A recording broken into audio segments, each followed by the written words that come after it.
আসসালামু আলাইকুম, সবাইকে জুমা মুবারক।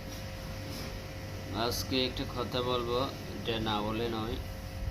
পৃথিবীতে 3 ধরনের মানুষ বসবাস করে। শতকরা 10% লোক খারাপ, 20% ভালো, আর 70% লোক মধ্যম পন্থা অবলম্বন করে। যেমন সাপকে লম্বা ব্যাংকে পার্টি বলে। তাই এই সুযোগে 10% খারাপ লোকের ক্ষমতাগুলোকে অনেক বড় করে দেখা হয়। এলাকায় তারা অনাচার, অত্যাচার, অবিচার যা শুরু করে 10% লোক। সবাই মিলে মধ্যম পন্থা এবং বড়লোক সবাই মিলে একসাথে প্রতিহত করলে তারা পালানোর জায়গা পায় না। তাই আসুন, সমাজকে সুন্দর সুশীল করার জন্য আমরা সবাই একসাথে প্রতিবাদী হই।